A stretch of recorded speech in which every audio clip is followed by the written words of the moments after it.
No me felicitó por mi cumpleaños. Tampoco me llamó en Navidad. Ni siquiera cuando me caí por las escaleras y terminé con 3 costillas rotas. Silencio. Un silencio largo, espeso, que se volvió mi compañero. Así fue como entendí que mi hijo había dejado de ser mi hijo. Me llamo Paulina. Tengo 68 años y toda mi vida giró alrededor de un solo nombre: Marco. Lo crié sola, desde que tenía 3 años. Mi esposo murió en un accidente de tránsito una tarde lluviosa, y desde entonces, Marco fue mi razón para levantarme cada día. Cocinaba para él, lavaba su ropa con suavizante, me desvelaba cada vez que tenía fiebre, trabajaba horas extra limpiando casas para que pudiera ir a la universidad. Y no lo digo como reproche. Lo hice con amor, con todo el amor que una madre puede tener. Pero si me hubieran dicho que, un día, ese mismo hijo no iba a querer ni oír mi voz, no lo habría creído. Todo empezó a cambiar cuando conoció a Soraya.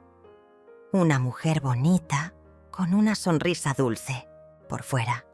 Por dentro no tardé en notar que había algo más, algo oscuro, una mirada que medía, que calculaba, que clasificaba. La primera vez que vino a casa trajo un vino caro. Se mostró amable, educada, pero en sus ojos yo vi algo que me heló, como si yo fuera un mueble viejo que estorbaba en su decoración perfecta. Marco cambió rápido. Antes me llamaba todos los días, me contaba todo, hasta si le dolía una muela. Después, las llamadas se volvieron semanales, luego mensuales, y después, nada. El día que se casaron, me dieron un lugar apartado, al fondo del salón. Ni una flor, ni una palabra. Soraya apenas me saludó con un beso en el aire. Y Marco parecía nervioso, como si tuviera miedo de mirarme demasiado tiempo. Yo lo entendí. Lo supe desde esa noche. Estaba perdiendo a mi hijo. Aún así, intenté mantenerme cerca. Le enviaba mensajes. Le preguntaba si necesitaban algo, si podía pasar a verlos. Soraya siempre respondía lo mismo: estamos ocupados, o peor aún, no es buen momento. Un día me atreví a ir sin avisar. Llevé pan dulce y un frasco de mermelada casera, pero cuando toqué el timbre, escuché pasos. Y después, silencio. Esperé 10 minutos, volví a tocar. Nada. Ese día, regresé a casa con el frasco aún caliente en las manos. Me senté en la cocina y lloré. No por orgullo, por desilusión, porque entendí que no era bienvenida. Los años pasaron. Cumplí 65, sola. 66, también. Y a los 67 dejé de preparar pastel para mí misma. La casa se volvió más silenciosa. Las cortinas ya no se movían. El reloj de pared seguía su tic-tac sin prisa, como recordándome que el tiempo seguía. Aunque yo ya no tuviera a quién esperarlo. Una tarde, mientras barría la entrada, Clarita, mi vecina, me saludó. ¿No has visto a Marco últimamente?, me preguntó. Solo asentí con una sonrisa triste.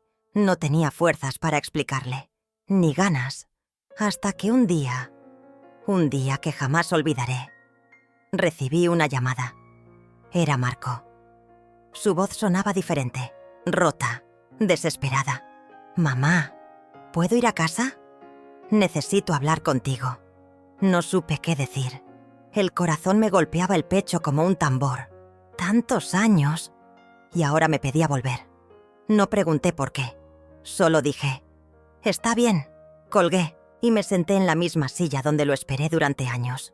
Pero esta vez, con una extraña calma, porque ya no era la misma mujer. No era la Paulina que rogaba por migajas de atención. No. Algo dentro de mí había cambiado. Afuera empezó a llover. Una lluvia lenta, como de película. Y yo cerré los ojos, porque presentía que al abrirlos de nuevo, mi historia recién comenzaba. Cuando Marco llegó esa noche, venía mojado hasta los huesos. La lluvia caía como castigo del cielo, y él parecía más viejo.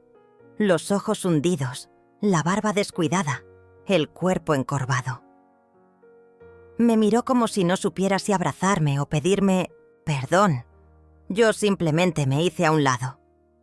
«Pasa». Entró en silencio. Se quedó parado en la sala, como si fuera un desconocido. Sus zapatos goteaban sobre el piso de madera. Y ese sonido, ese golpeteo rítmico frío, era como una cuenta regresiva. «¿Quieres café?», pregunté sin mirarlo. «Sí, por favor». No hablamos durante los primeros 5 minutos, solo el hervidor silbando, el tic-tac del reloj y mi respiración, tratando de mantenerse estable. Cuando al fin se sentó a la mesa, noté sus manos temblorosas. Tenía algo que decirme, y yo no sabía si quería oírlo. «Mamá», empezó. Soraya se fue. No supe si me sorprendía o no. ¿Se fue? Sí. Me dejó. Tomé mi taza. Esperé que siguiera. Me dejó con una deuda enorme. Vendió cosas a mi nombre. Y ahora no sé qué hacer. No lo interrumpí. No le dije, «Te lo advertí», solo lo miré. Largo. «¿Y por qué vienes a mí ahora, Marco?» «Porque no tengo a nadie más». «¿Y durante estos años también no tenías a nadie?» Tenía miedo, vergüenza. Respiré hondo. El aire me dolía en los pulmones. Quise recordarle cómo me dejó sola. Cómo me ignoró cuando más lo necesitaba. Cómo fingió que yo no existía. Pero no lo hice. No aún. «¿Quieres quedarte aquí esta noche?», pregunté. Él asintió. No tenía fuerza ni para mentir. Le preparé el sofá con una manta gruesa, como cuando era niño y se enfermaba, como cuando yo todavía creía que el amor de una madre era suficiente. Me encerré en mi cuarto y lloré en silencio, no por tenerlo de nuevo en casa, sino porque sabía que ya nada sería como antes. Al día siguiente me levanté temprano. Le preparé desayuno, huevos, pan tostado, café fuerte, como le gustaba cuando era joven. Pero apenas tocó la comida. «No tengo hambre», dijo, y se quedó mirando el vacío. Los días siguientes fueron parecidos. Dormía mucho, hablaba poco y evitaba cualquier mención de Soraya. Hasta que una tarde, mientras lavaba los platos, me preguntó, «¿Crees que pueda quedarme aquí un tiempo más?» «¿Un tiempo?» «Solo hasta que logre acomodarme, encontrar trabajo». Asentí. Pero por dentro, algo se movió. Un presentimiento, un eco de todo lo que viví durante su ausencia. No quería volver a ser esa mujer que esperaba llamadas que nunca llegaban. Esa madre invisible, esa sombra. Una semana después, encontré unos papeles en su mochila. Papeles de un banco y una orden judicial. Mi corazón se paralizó. La hoja tenía mi nombre y decía algo que no entendí del todo, pero hablaba de propiedad y usufructo. Cuando Marco regresó esa noche, lo enfrenté. «¿Qué es esto?». Se quedó pálido. «No quería que lo vieras así». Mi voz salió más fuerte de lo que esperaba. «¿Estás intentando quedarte con mi casa?». Silencio. Evitó mis ojos. «Mamá, necesito un lugar donde vivir. Esto es lo único que tengo». La taza se me cayó de las manos. El ruido fue seco. Pero lo peor fue el silencio que vino después. Yo que lo di todo. ¿Ahora era solo una firma en un papel? ¿Un obstáculo para resolverle la vida? Esa noche no dormí. Y al amanecer, tomé una decisión. No iba a dejar que el mismo hijo que me borró del mapa viniera ahora a tomar lo poco que me quedaba. No esta vez. Fui al centro comunitario y pedí una cita legal. Clarita, mi vecina, Me acompañó. Ella había pasado por algo similar con su hermano. Allí conocí a Mercedes, una abogada que escuchó mi historia sin juzgarme. «Vamos a proteger lo que es tuyo», me dijo. Y por primera vez en mucho tiempo, me sentí respaldada. Volví a casa con la cabeza en alto. Marco me esperaba con cara de arrepentido, pero ya era tarde. Le di los papeles que había preparado Mercedes. «Esto protege mis derechos», le dije.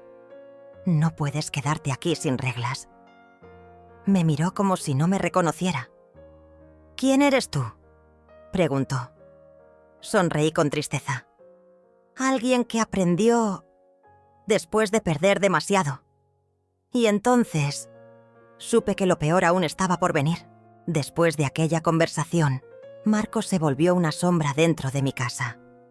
No hablaba, no sonreía y, sobre todo, no agradecía. Se movía por los rincones como si yo fuera una intrusa, como si esta fuera su casa, y yo una visita molesta. Pero esta vez no me quebré. Ya no. Mercedes me había dicho algo que se me quedó grabado. «Usted no tiene que sentirse culpable por protegerse, no más». Así que cada vez que Marco evitaba mirarme, cada vez que cerraba la puerta de su habitación con rabia, yo respiraba hondo y repetía en mi cabeza: «Me estoy cuidando, me estoy eligiendo». Pasaron los días y las cosas se tensaron. Él no buscaba trabajo, no limpiaba, no cooperaba.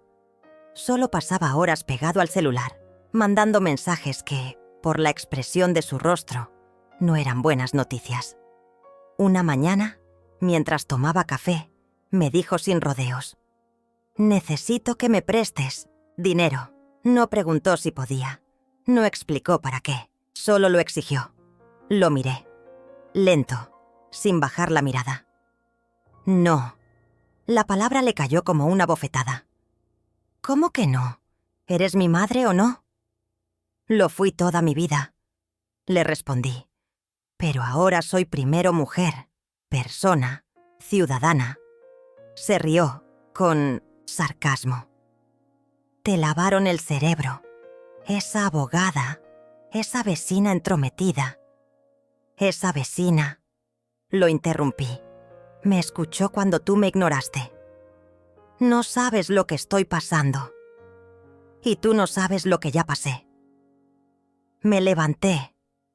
Recogí mi taza y me fui a regar las plantas. Porque ahora tenía una rutina, un orden, un sentido, y no iba a permitir que nadie me lo arrebatara. Ni siquiera mi propio hijo. Esa tarde, Clarita me invitó a un taller para mujeres mayores. Al principio no quería ir, pero algo en mí necesitaba salir, respirar otro aire. Cuando llegué, vi un círculo de mujeres hablando. Contaban historias. Algunas se reían, otras lloraban.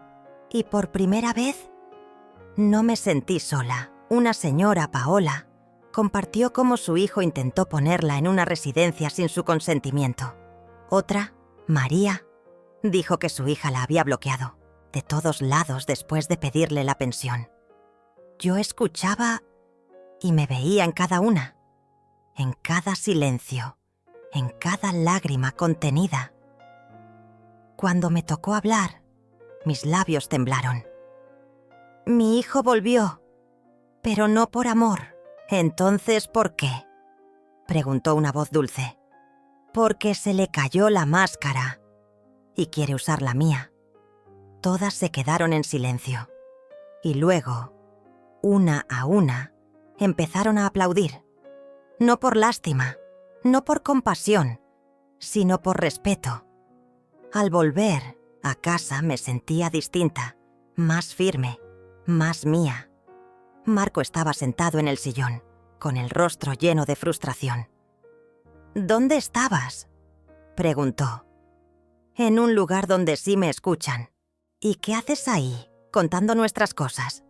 «No son nuestras, son mías, son mis vivencias, mi dolor». Y ahora también. Mi fuerza.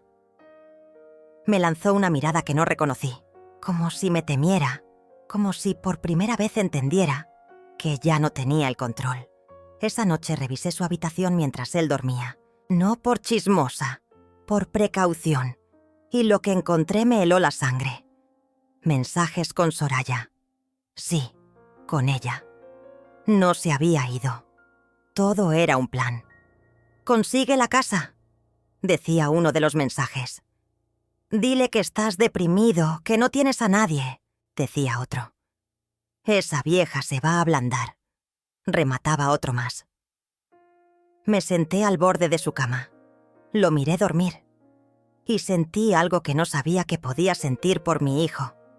Lástima y miedo. Porque ya no se trataba solo de ingratitud.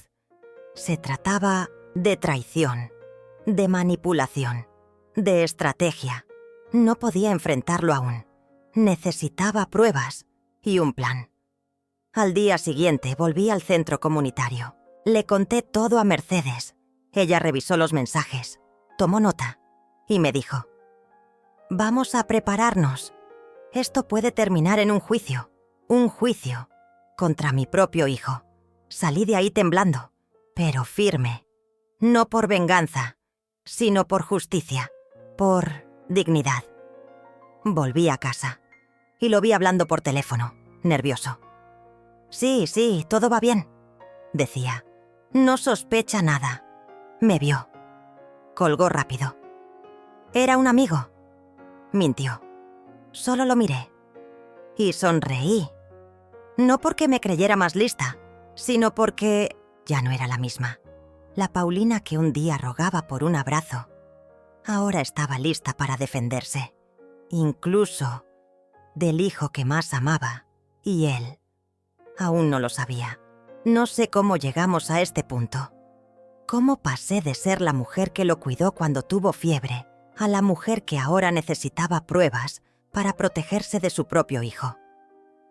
Pero ahí estaba yo, sentada en mi cuarto, con el celular en la mano, leyendo una y otra vez esos mensajes con Soraya. No había duda. No solo me usaban, planeaban algo más, algo grande. «Consigue su firma. Dile que estás deprimido, que vas a quitarte la vida. Ella no va a resistirse a eso». Leí eso y se me revolvió el estómago. No por las palabras, sino por lo frías que sonaban. Por la facilidad con la que manipulaban mi cariño. Mi culpa. Mercedes me advirtió: «Ten cuidado, Paulina. A veces, cuando uno dice que ha tocado fondo, todavía hay un piso más abajo». Y así fue. Marco empezó a cambiar de actitud. De pronto, era atento, cariñoso, casi dulce. «¿Te preparo un café, mamá? ¿Quieres que vayamos al mercado juntos? ¿Te parece si arreglamos el jardín como antes?» Parecía una película mal actuada, pero yo conocía su voz, su manera de mirar cuando miente, y esa dulzura. Tenía espinas. Una noche, mientras lavaba los platos, se me acercó por detrás y me abrazó. No lo hacía desde hacía años. Ni siquiera cuando murió tu padre me abrazó así. «Perdóname, mamá», susurró. «¿Por qué?», pregunté aguantando las lágrimas. «Por haberte fallado». Y me soltó, como si eso bastara, como si una disculpa pudiera tapar meses de desprecio, silencios y ausencias. Esa noche no dormí. Pensaba en qué haría cuando se diera cuenta de que no caería en su juego, pero no hizo falta esperar. 2 días después, mientras limpiaba la sala, llegó una carta. Un sobre blanco, sin remitente. La abrí, y casi se me cayó el mundo encima. Era una notificación de un trámite notarial, una solicitud formal para transferir parte de la casa a nombre de Marco. Ni siquiera me lo había pedido. Ni siquiera me lo había mencionado. Directo. Legal. Frío. Fui corriendo con Mercedes. Ella revisó los documentos. Frunció el ceño. Él Está intentando probar que tú ya no estás en condiciones de tomar decisiones por ti misma, me dijo. Quiere declarar que tienes principios de demencia. Se me cayó la taza de té que tenía en la mano. Literalmente. ¿Qué? Mira lo que escribió. Mi madre ya no recuerda cosas, se aísla, habla sola. Está preparando el terreno. Me senté. No podía respirar. Quise gritar, pero solo salieron suspiros. «Paulina», dijo Mercedes, «hay dos caminos. O lo enfrentas, o lo documentamos todo y lo derrotamos como se debe. Con la ley». Yo sabía cuál era el camino correcto, pero me dolía. Como si me arrancaran un pedazo del alma. ¿Demandar a mi hijo? ¿Declararme en defensa de mi propia salud mental? Pero si no lo hacía, él lo haría por mí. Y me anularía. Esa misma semana empecé terapia con una psicóloga del centro. Clarita me acompañaba. Me daban hojas, ejercicios, pruebas cognitivas. No porque dudaran de mí, sino porque así podría probarle al juez que yo estaba más lúcida que nunca. Durante esos días, Marco actuaba como si todo estuviera bien. Me traía flores, me preparaba desayuno, pero cada gesto suyo me lastimaba más, porque ahora sabía que detrás de cada sonrisa había una intención, una firma, un papel. Una tarde, entró a mi cuarto sin tocar. Se sentó al borde de mi cama y dijo: «Mamá, confía en mí. Yo sé lo que hago. Esto es por tu bien». Le sostuve la mirada. ¿Por mi bien o por el tuyo? Soraya me dejó. Estoy solo. Estoy arruinado. Me levanté. Fui al armario. Saqué una carpeta. Aquí están las pruebas de que estás en contacto con ella. ¿Qué es esto? Mensajes, conversaciones, planes, todo. Se puso pálido. ¿Me estás espiando? No, me estoy protegiendo, gritó. Me insultó. Dijo cosas que jamás pensé escuchar. Y después, como si nada, dijo: «Si no firmas, te voy a demandar». Lo miré. Ya sin lágrimas, ya sin miedo. Entonces, prepárate, porque yo también sé cómo defenderme. Y lo dejé ahí, solo, en el pasillo, con la cara desencajada. Al día siguiente recibí una citación. Un juez quería verme, y yo me sentí fuerte, por primera vez en años, no porque alguien me defendía, sino porque yo me estaba defendiendo a mí misma. Y ese juicio no iba a ser solo legal. Iba a ser un juicio a la historia de una mujer que lo dio todo. Y ahora no iba a ceder más. El día de la audiencia llegó como una tormenta que uno puede oler desde lejos, pero que, aún sabiendo que viene, igual te empapa. Me levanté a las 5. Me preparé con calma. Me puse el vestido azul que usé en el bautizo de Marco. No por nostalgia, sino porque ese día fui feliz. Y necesitaba recordarme que aún era capaz de sostener la cabeza. Clarita me acompañó. Mercedes ya estaba en el tribunal. Había preparado todo con una precisión quirúrgica. Exámenes psicológicos, evaluaciones médicas, testigos del centro comunitario. Cuando entré a la sala, lo vi. Marco. Sentado al lado de un abogado joven, trajeado, no me miró. Ni un segundo. Como si yo fuera una desconocida. Como si nunca le hubiera limpiado la sangre de las rodillas. Como si no hubiera pasado noches enteras despierta durante su tos de niño. El juez era serio. Un hombre mayor, con la voz firme pero paciente. Pidió silencio y empezó la audiencia. El abogado de Marco fue el primero en hablar. «Mi cliente está preocupado por la salud mental de su madre. Cree que no está en condiciones de administrar sus bienes. Solo busca protegerla». Me hervía la sangre. Marco no me miraba. Tenía la mirada fija en el suelo. Luego hablaron de mí como si yo no estuviera, como si fuera un mueble viejo en medio de la sala. Presentamos reportes de olvido, comportamientos erráticos, aislamiento social. Ella habla sola, añadió Marco finalmente. A veces la encuentro repitiendo nombres. Se encierra, no come, mentiras y verdades recortadas, manipuladas. Mercedes pidió la palabra. Y entonces, como una ola que empieza suave pero gana fuerza, empezó a desmontar todo. Señoría, mi clienta ha sido evaluada por 3 especialistas. Todos coinciden. No presenta deterioro cognitivo. Aquí están los resultados. Y aquí, los testimonios de sus compañeras del centro comunitario. Llamaron a Clarita. La pobre temblaba, pero habló con el corazón. La señora Paulina está más lúcida que cualquiera de nosotras. Siempre nos ayuda, organiza actividades. Es una líder. Después me llamaron a mí. Me puse de pie. Las piernas me temblaban, pero no iba a darles ese gusto. Me senté frente al juez y hablé.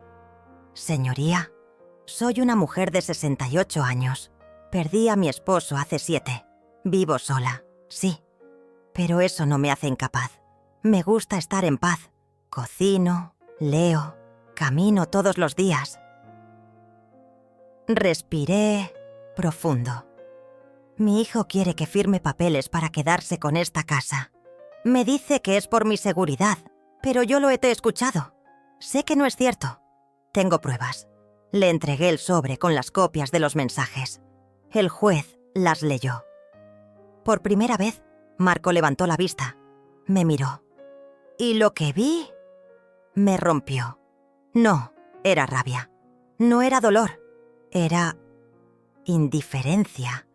Como si ya no quedara nada entre nosotros. El juez pidió un receso. Salimos a la sala de espera. Allí, Mercedes se me acercó. Lo hiciste perfecto, Paulina. De verdad. El juez no es tonto. Lo notó. Yo solo asentí. No podía hablar. Marco pasó junto a mí y dijo, casi escupiendo las palabras, «Esto no queda así». Me dieron ganas de agarrarlo por los hombros y gritarle, «¿Dónde está mi hijo? ¿Qué te hicieron? ¿Qué te hice?» Pero me contuve. Ya no se trataba de él. Se trataba de mí. Una semana después, el juez emitió su veredicto. No existían pruebas para declarar incapacidad mental. No existían razones para transferencias forzadas. El caso se archivaba. Gané. Pero no celebré. Mercedes trajo vino. Clarita preparó una torta. Yo sonreí. Pero por dentro me sentía vacía, porque perdí algo mucho más valioso que una casa. Perdí al hijo que creí tener. Días después, Marco se fue de la casa.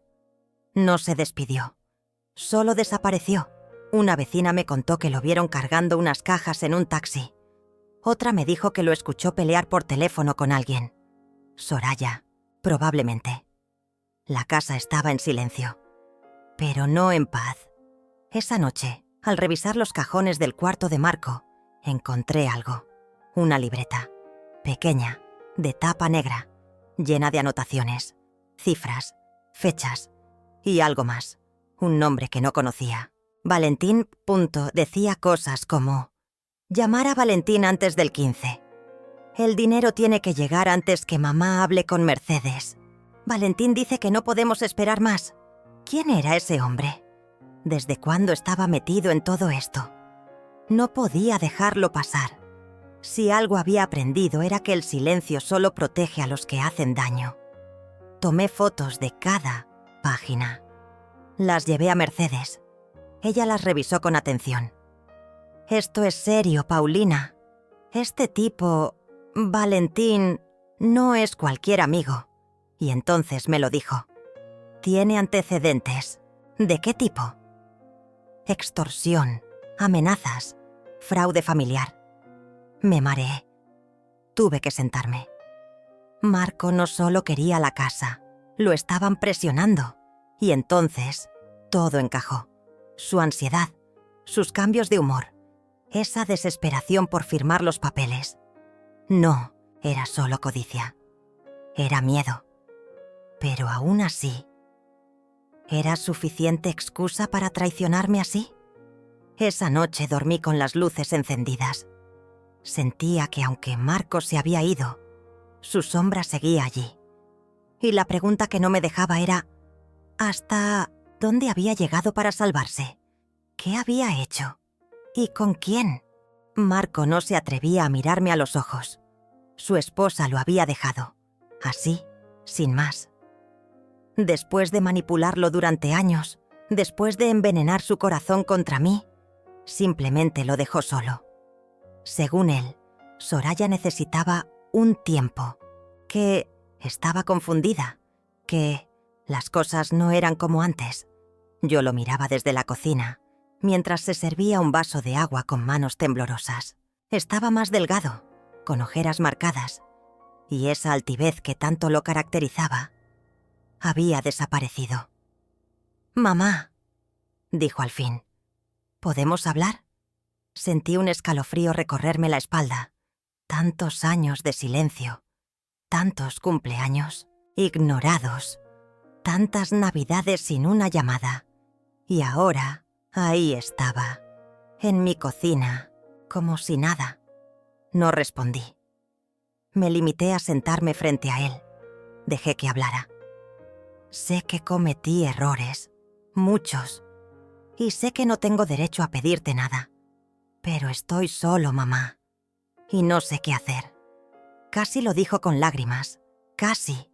Pero no, Marco nunca lloraba. Siempre tenía que mantenerse fuerte, como le enseñó su padre. Aunque por dentro estuviera roto.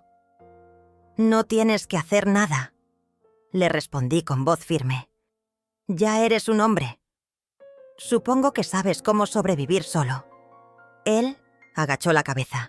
Por un segundo pareció ese niño que una vez corrió a esconderse tras mis faldas cuando se cayó de la bicicleta. «No vengo a quedarme, mamá. Solo necesito un lugar donde pensar, donde sentirme seguro por unos días. Prometo que me iré pronto». Pero ya no era la Paulina de antes. No era la madre que todo lo daba y nada reclamaba.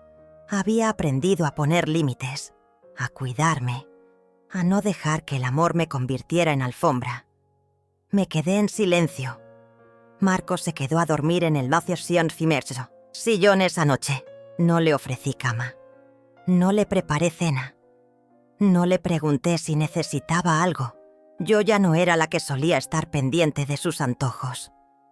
Por dentro, mi corazón dolía, pero por fuera me mantenía erguida. Había tardado años en construir esa nueva versión de mí. No iba a dejar que una súplica me hiciera retroceder. Los días pasaron. Marcos se levantaba temprano, salía, regresaba en la noche. Apenas cruzábamos palabras. Una mañana, mientras tomaba café, lo escuché hablar por teléfono. «Sí, mamá está rara, fría, no como antes, pero estoy trabajando en eso. Ya verás que todo saldrá bien». Mi sangre se congeló. ¿Trabajando en qué? No me gustó el tono. No me gustó la forma en que hablaba de mí, como si yo fuera un obstáculo, un reto a superar. Esa misma tarde recibí una carta. Era del abogado de Marco. Decía que Marco había iniciado un proceso legal para revisar la legalidad de la propiedad familiar. Decía que había dudas sobre la titularidad de la casa, que quería asegurarse de que todo estuviera en orden. Tragué saliva. No podía creerlo. Después de todo, lo único que le importaba era la casa. Ni siquiera fingió por mucho tiempo. Llamé a Clarita, mi amiga abogada. Le conté todo. Ella no podía creerlo. «Ese hombre está loco, Paulina. Tú tienes todos los papeles en regla. Esa casa es tuya. No te dejes». Respiré profundo. No iba a llorar. No ahora. Marco regresó esa noche como si nada. Yo lo esperé en Mancillena, la sala, con los documentos en la mano. «¿Qué es esto?», le pregunté tendiéndole la carta. «¿Así me pagas? ¿Después de todos estos años?». Marco intentó justificarse. «Mamá, no es lo que piensas. Solo quiero asegurarme de que no haya problemas más adelante. Tú sabes cómo es la ley». «No me mientas», lo interrumpí. «Tú no estás aquí por mí. Estás aquí por lo que crees que puedes obtener». Se quedó en silencio, y entonces lo dije.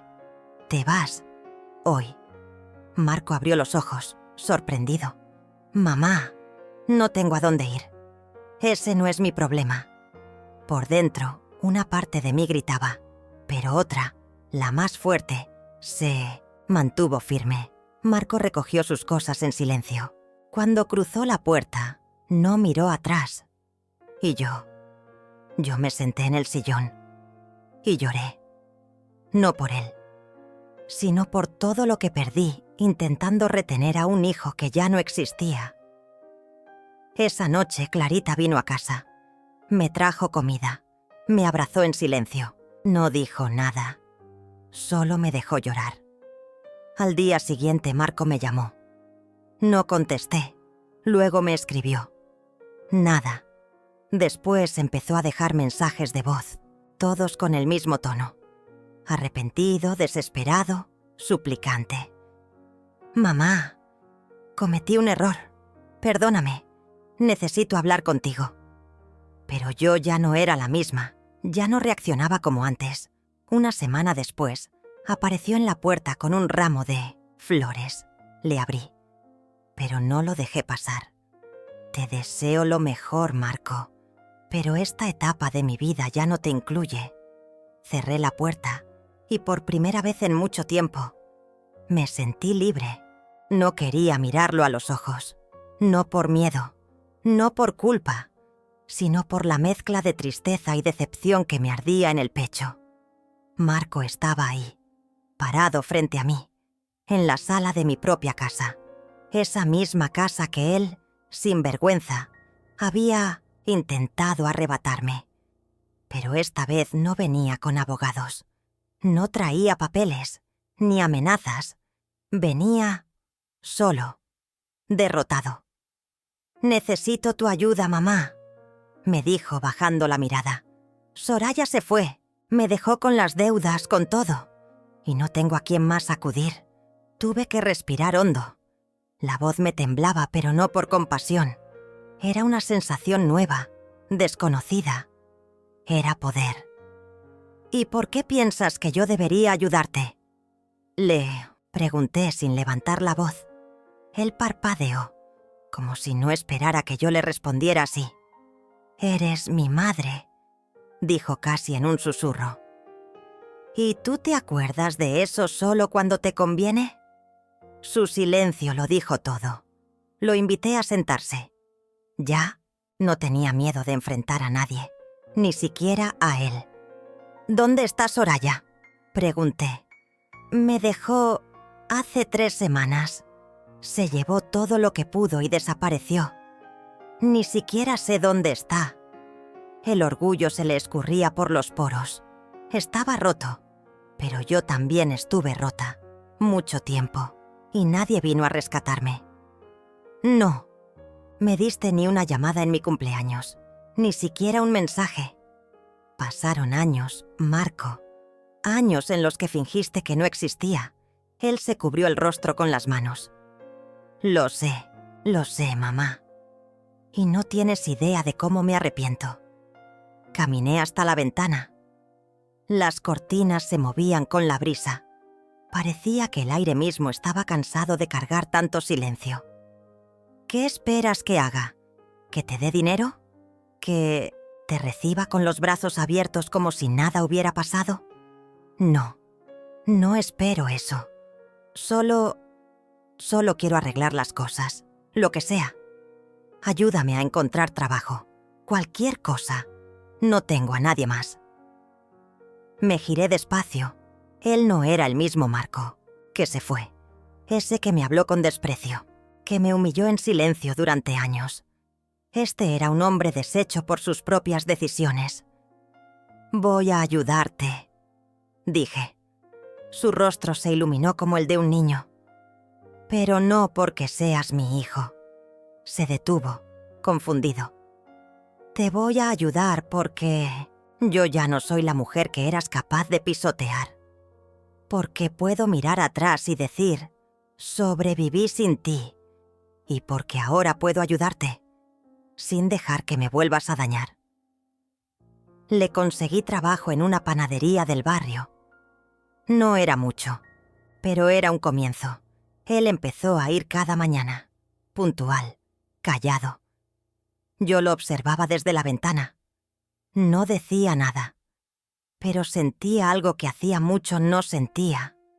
Respeto. Pasaron semanas. Un día Marco llegó con una bolsa de pan caliente. «Para ti, mamá», lo horneé yo, dijo, y sus ojos estaban húmedos. Lo acepté. No dije nada. Pero en mi interior, algo comenzó a cambiar.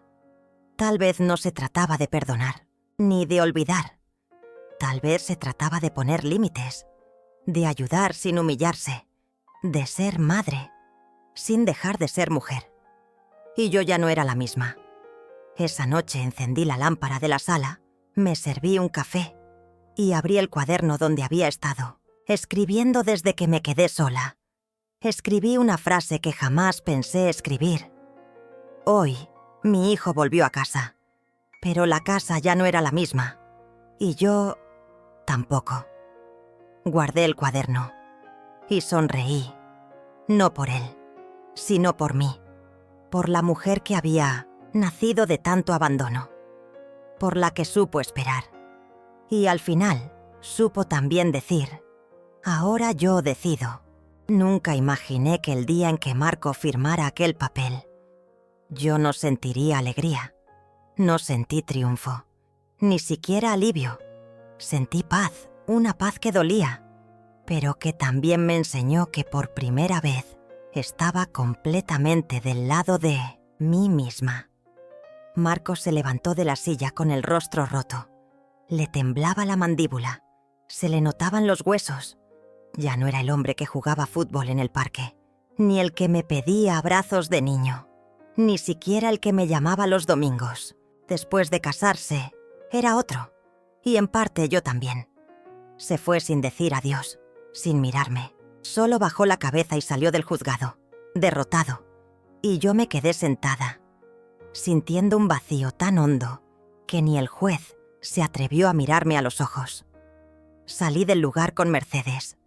Ella me acompañó en silencio, como lo había hecho desde el primer día en que la vida me sacudió.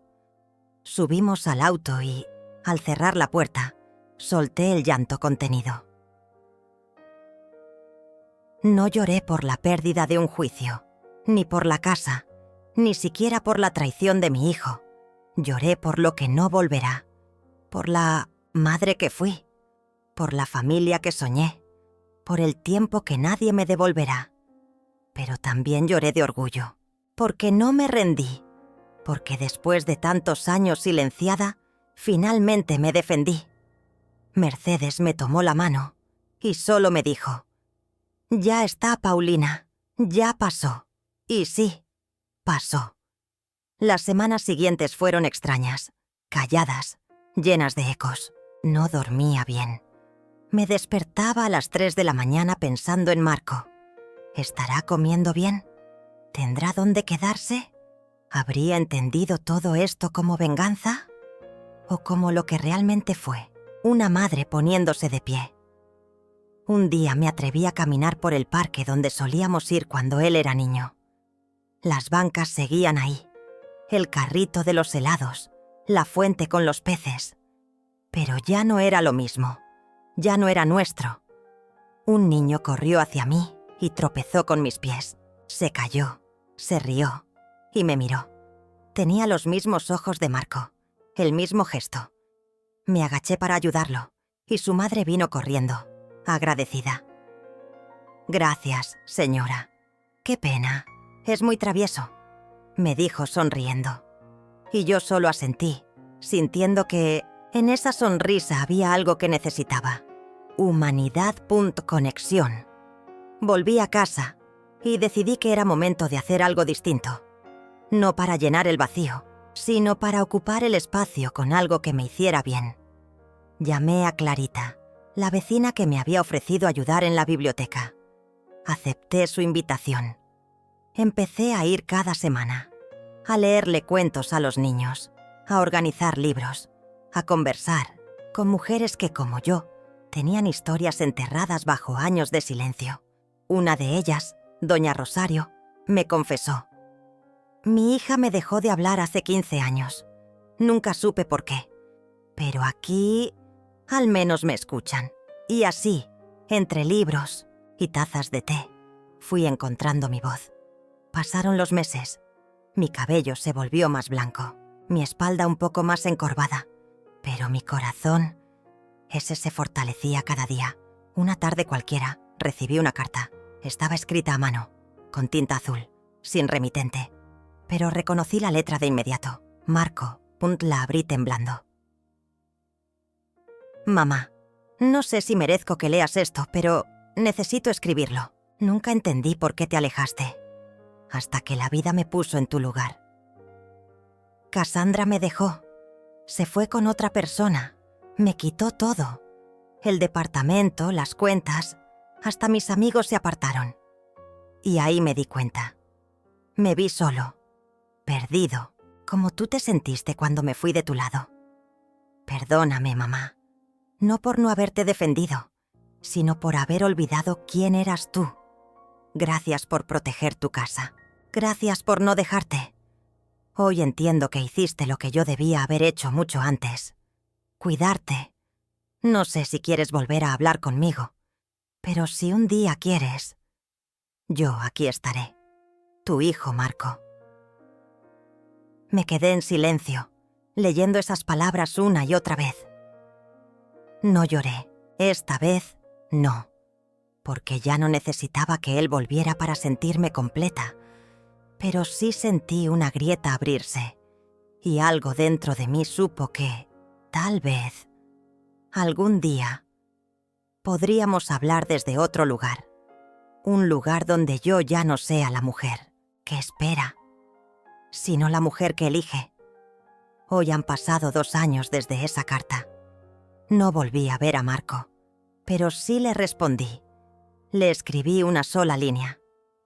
No te odio, hijo, pero ahora me amo más. Desde entonces, vivo con dignidad, con calma, con respeto por mi historia. En la biblioteca organizamos una actividad para mujeres mayores. Cada una debe escribir una frase que represente su nuevo capítulo. La mía fue: mi hijo me olvidó, pero yo me recordé, y desde ese día no he vuelto a sentirme sola. He conocido mujeres maravillosas. He contado mi historia muchas veces, no para llorarla, sino para inspirar a otras, porque entendí que no importa cuánto nos arranquen, siempre podemos volver a plantarnos y florecer. Aunque nadie lo espere, aunque sea tarde, aunque duela. Soy Paulina, soy madre, soy mujer. Y esta es mi historia. A veces, el silencio de la casa no es solo una ausencia de ruido, sino una forma de eco. Un eco de todo lo que una vez fuimos, de las risas que llenaban los pasillos, de los pasos pequeños que corrían por el suelo, de las puertas que se abrían y cerraban con la fuerza de una vida en construcción. Ahora, ese mismo silencio parece observarme, como si supiera que tengo algo que decir. Algo que nunca supe cómo decir en voz alta hasta ahora. Hubo un tiempo en que mi vida giraba en torno a otros. Mis días no me pertenecían, pero no los sentía como una pérdida, sino como una forma de amor. Cocinaba sin hambre, dormía sin sueño, vivía sin pausa, porque había un niño que me necesitaba, y en cada gesto de entrega encontré sentido. Pero nunca me detuve a pensar en qué pasaría cuando ese niño ya no necesitara mis manos, mi voz, mi presencia. La maternidad es una promesa que nunca se dice en voz alta, pero que se cumple hasta el último suspiro. Sin embargo, nadie te prepara para el momento en que tus hijos, una vez grandes, ya no te miran como el centro de su universo. Nadie te advierte que, un día, te volverás invisible para aquellos por los que fuiste completamente visible durante décadas. Me vi sola. No de un día para otro, sino lentamente, como una vela que se consume en la oscuridad sin que nadie se dé cuenta. No fue una partida con despedida. Fue un olvido paulatino. Primero menos llamadas, después menos visitas. Luego la sospecha de que la distancia ya no era física, sino emocional. Y finalmente, el entendimiento cruel de que la vida que una ayudó a construir ahora transcurre en otro mundo, al que no tiene acceso. Sentí rabia, sí. Sentí tristeza. Sentí culpa también. Me pregunté en qué había fallado, qué error había cometido para que el amor de toda una vida pudiera desaparecer, como si nunca hubiese existido. Pero luego comprendí que la culpa no era mía, que muchas veces el amor incondicional se da por sentado, que lo cotidiano, lo constante, lo firme, deja de ser notado. Luché mucho tiempo con esa sensación de abandono, pero con el paso de los años aprendí algo que transformó mi manera de mirar la vida. Uno no se pierde en la soledad si se encuentra en ella, y yo me reencontré con esa mujer que había existido antes de ser madre, con esa voz que había dejado de escuchar, con esos sueños que había pospuesto, con esos gustos que había olvidado.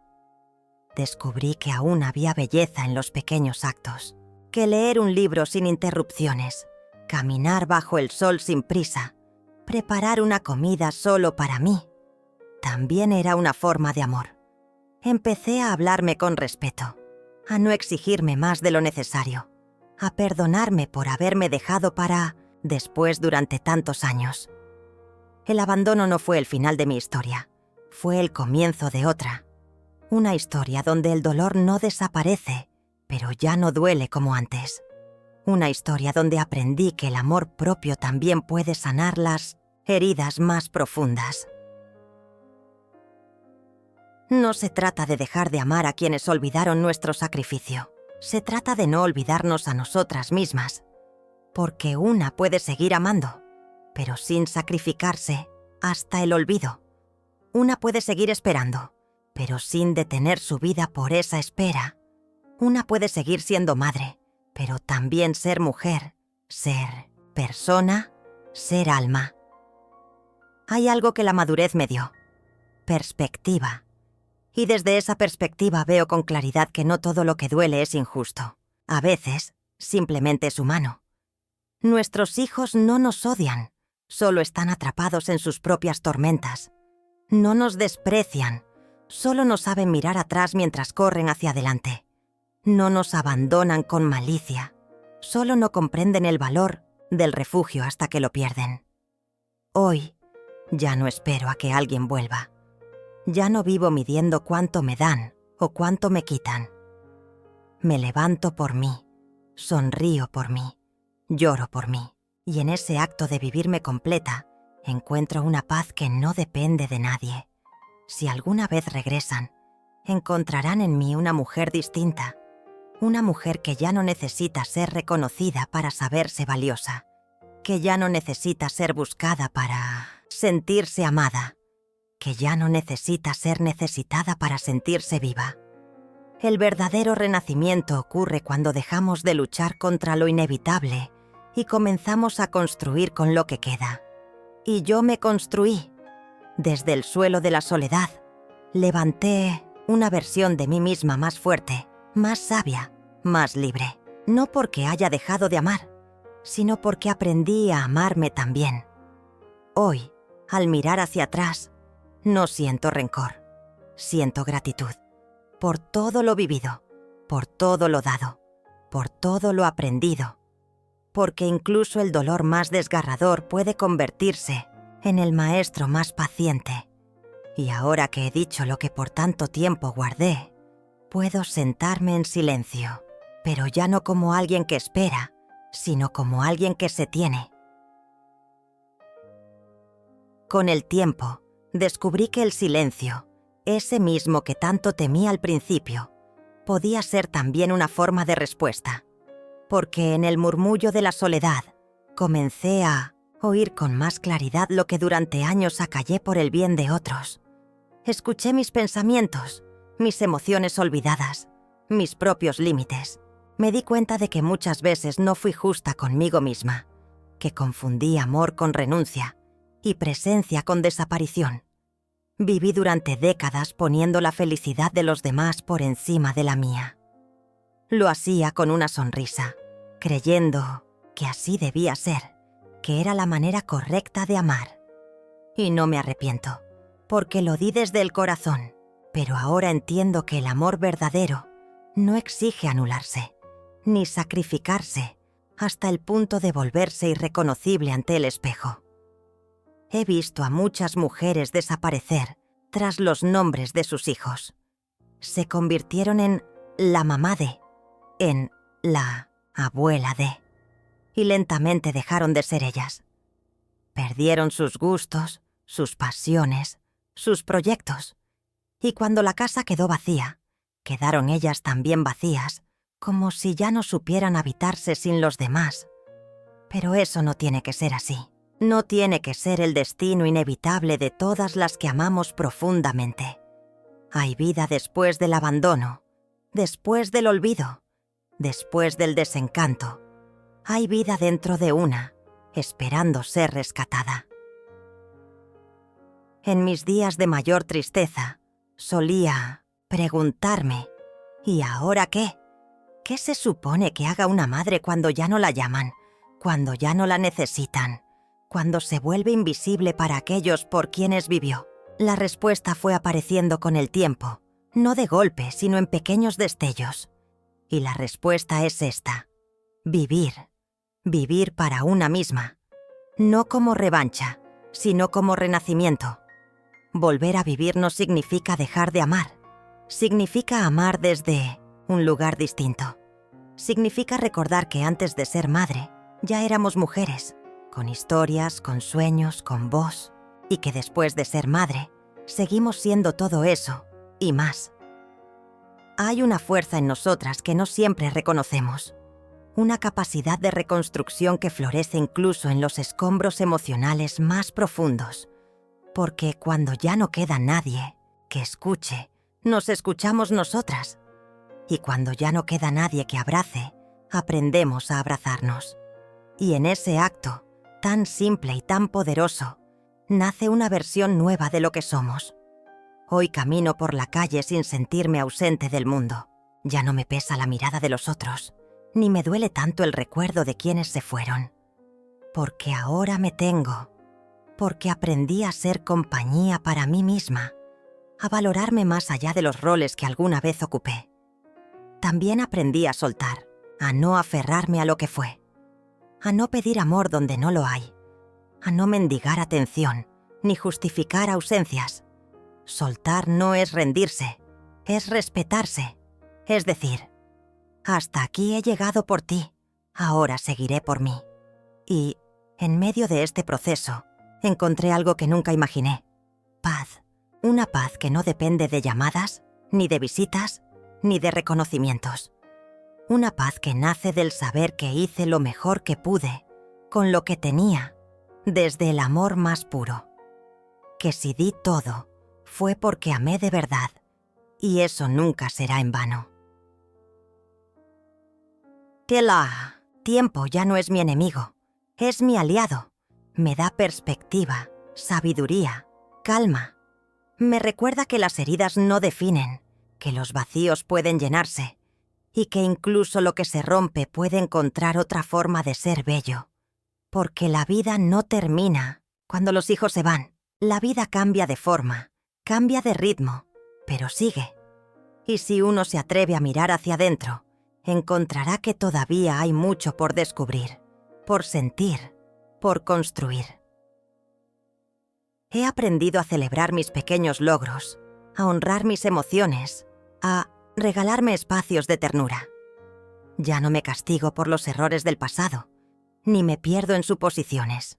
Vivo aquí, ahora, con la plenitud de quien ha atravesado la tormenta y ha salido del otro lado de pie. Y si algún día mis hijos vuelven con el corazón abierto, los recibiré sin reproches, sin deudas, porque para entonces ya habré sanado. Ya no seré la mujer herida que los esperaba detrás de la ventana. Seré una mujer completa que eligió vivir, a pesar de todo. Mi historia no terminó cuando me olvidaron. Mi historia comenzó cuando decidí recordarme.